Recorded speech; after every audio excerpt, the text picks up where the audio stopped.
शिव जी की महिमा एक अद्भुत कथा जिसे सुनकर आपका रोम रोम सिहर उठेगा। प्रिय श्रोताओं, हर हर महादेव, जय शिव शंकर, जय शंभुनाथ भोलेनाथ आप सबकी मनोकामना पूर्ण करें। परम शिव भक्त उपमन्यु वेद तत्व के ज्ञाता महर्षि व्याघ्रपाद के बड़े पुत्र थे। एक दिन उपमन्यु ने माता से दूध मांगा। घर में दूध था नहीं। माता ने चावलों का आटा जल में घोलकर उपमन्यु को दे दिया। उपमन्यु मामा के घर दूध पी चुके थे, अतएव उन्होंने यह जानकर कि यह दूध नहीं है, माता से कहा, माँ, यह तो दूध नहीं है। ऋषिपत्नी झूठ बोलना नहीं जानती थी। उन्होंने कहा, बेटा, तू सत्य कहता है। नदी किनारे, वनों और पहाड़ों की गुफाओं में जीवन बिताने वाले हम तपस्वी मनुष्यों के यहाँ दूध कहाँ से मिल सकता है? हमारे तो सर्वस्व श्री शिवजी महाराज है। तू यदि दूध चाहता है तो उन जगन्नाथ श्री शिवजी को प्रसन्न कर, वे प्रसन्न होकर तुझे दूध भात देंगे। माता की बात सुनकर बालक उपमन्यु ने पूछा, माँ, भगवान श्री शिवजी कौन है? कहाँ रहते हैं?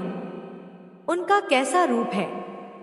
मुझे वे किस प्रकार मिलेंगे और उन्हें प्रसन्न करने का क्या उपाय है? बालक के सरल वचनों को सुनकर स्नेहवश माता की आंखों में आंसू भर आए। माता ने उसे शिव तत्व बतलाया और कहा, तू उनका भक्त बन, उनमें मन लगा, उनमें विश्वास रख, एकमात्र उनकी शरण हो जा, उन्हीं का भजन कर, उन्हीं को नमस्कार कर। ऐसा करने से वे तेरा निश्चय ही कल्याण करेंगे। उनको प्रसन्न करने का महामंत्र नमः शिवाय है। बालक उपमन्यु शिव को प्राप्त करने का दृढ़ संकल्प करके घर से निकल पड़े। वन में जाकर प्रतिदिन नमः शिवाय मंत्र के द्वारा वन के पत्र पुष्पों से भगवान शिवजी की पूजा करते और शेष समय मंत्र जप करते हुए कठोर तप करने लगे। वन में अकेले रहने वाले तपस्वी उपमन्यु को पिशाचों ने बहुत सताया, परंतु उपमन्यु के मन में न तो भय हुआ और न विघ्न करने वालों के प्रति क्रोध भी आया। वे उच्च स्वर में नमः शिवाय मंत्र का कीर्तन करने लगे। इस पवित्र मंत्र के सुनने से मरीचि के शाप से पिशाच्योनी को प्राप्त हुए। उपमन्यु के तप में विघ्न करने वाले वे मुनि पिशाच्योनी से छूटकर पुनः मुनिदेह को प्राप्त होकर कृतज्ञता के साथ उपमन्यु की सेवा करने लगे। तदंतर देवताओं के द्वारा उपमन्यु की उग्र तपस्या का हाल सुनकर सर्वांतर्यामी भक्तवत्सल भोलेनाथ श्री शंकर जी भक्त का गौरव बढ़ाने के लिए उनके अनन्य भाव की परीक्षा करने की इच्छा से इंद्र का रूप धारण कर श्वेतवर्ण ऐरावत पर सवार होकर उपमन्यु के समीप जा पहुँचे। मुनिकुमार भक्त श्रेष्ठ उपमन्यु ने इंद्र रूपी भगवान महादेव को देखकर धरती पर सिर टेककर प्रणाम किया और कहा, हे देवराज, आपने स्वयं मेरे समीप पधारकर मुझ पर बड़ी कृपा की है। बताइए मैं आपकी क्या सेवा करूं? इंद्र रूपी परमात्मा शरण ने प्रसन्न होकर कहा, हे सुव्रत, तुम्हारी इस तपस्या से मैं बहुत ही प्रसन्न हुआ हूं।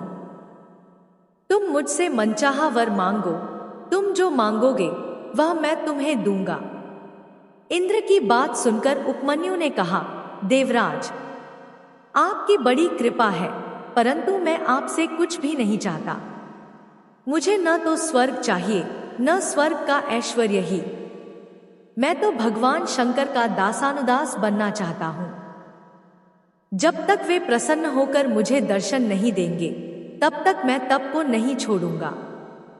त्रिभुवन सार, सबके आदि पुरुष, अद्वितीय, अविनाशी भगवान शिव को प्रसन्न किए बिना किसी को स्थिर शांति नहीं मिल सकती। मेरे दोषों के कारण मुझे इस जन्म में भगवान के दर्शन न हो सके और यदि मेरा फिर जन्म हो तो उसमें भी भगवान शिव पर ही मेरी अक्षय और अनन्य भक्ति बनी रहे। उपमन्यु फिर अपनी तपस्या में लग गए।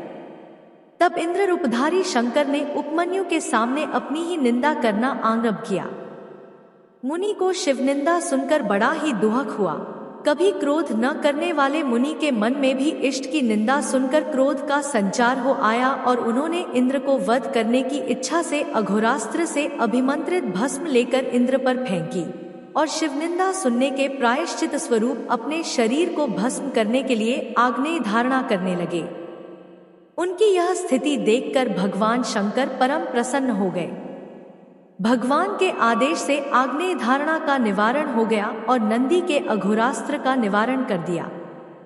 इतने ही में उपमन्यु ने चकित होकर देखा कि ऐरावत हाथी ने चंद्रमा के समान सफेद कांति वाले बैल का रूप धारण कर लिया है और इंद्र के स्थान पर भगवान शिव अपने दिव्य रूप में जगजननी उमा के साथ उस पर विराजमान है। वे करोड़ों सूर्यों के समान तेज से आच्छादित और करोड़ों चंद्रमाओं के समान सुशीतल सुधामयी किरणधाराओं से घिरे हुए हैं। उनके शीतल तेज से सब दिशाएं प्रकाशित और प्रफुल्लित हो गई। वे अनेक प्रकार के सुंदर आभूषण पहने थे। उनके उज्ज्वल सफेद वस्त्र थे। सफेद फूलों की सुंदर माला उनके गले में थी। श्वेत मस्तक पर चंदन लगा हुआ था। सुंदर दिव्य शरीर पर सुवर्ण कमलों से गुंथी हुई और रत्नों से जड़ी हुई माला सुशोभित हो रही थी। माता उमा की शोभा भी अवर्णनीय थी। ऐसे देवमुनि वंदित भगवान शंकर के माता उमा सहित दर्शन प्राप्त कर उपमन्यु के हर्ष का पार न रहा। उपमन्यु गदगद कंठ से प्रार्थना करने लगे। भक्त की निष्कपट और सरल प्रार्थना से प्रसन्न होकर भगवान शंकर ने कहा, बेटा उपमन्यु, मैं तुझ पर परम प्रसन्न हूं। मैंने भली भांति परीक्षा करके देख लिया कि तू मेरा अनन्य और दृढ़ भक्त है। बता, तू क्या चाहता है? यह याद रख कि तेरे लिए मुझको कुछ भी अदेय नहीं है। भगवान शंकर के स्नेहभरे वचनों को सुनकर उपमन्यु के आनंद की सीमा न रही। उनके नेत्रों से आनंद के आंसुओं की धारा बहने लगी। वह गदगद स्वर में बोले, हे नाथ, आज मुझे क्या मिलना बाकी रह गया? मेरा यह जन्म सदा के लिए सफल हो गया। देवता भी जिनको प्रत्यक्ष नहीं देख सकते, वे देवाधिदेव आज कृपा करके मेरे सामने विराजमान है। इससे अधिक मुझे और क्या चाहिए? इस पर भी आप यदि देना ही चाहते हैं तो यही दीजिए कि आपके श्री चरणों में मेरी अविचल और अनन्य भक्ति सदा बनी रहे। भगवान चंद्रशेखर ने उपमन्यु का मस्तक चूमकर उन्हें देवी के हाथों में सौंप दिया। देवी जी ने भी अत्यंत स्नेह से उनके मस्तक पर हाथ रखकर उन्हें अविनाशी कुमार पद प्रदान किया। तदनंतर भगवान शिवजी ने कहा कि हे बेटा, तू आज अजरमर, तेजस्वी, यशस्वी और दिव्य ज्ञानयुक्त हो गया। तेरे सारे दुहकों का सदा के लिए नाश हो गया।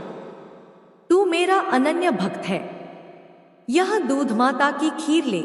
यह कहकर शिवजी अंतर्धान हो गए। प्रेम से बोलिए भोले बाबा की जय।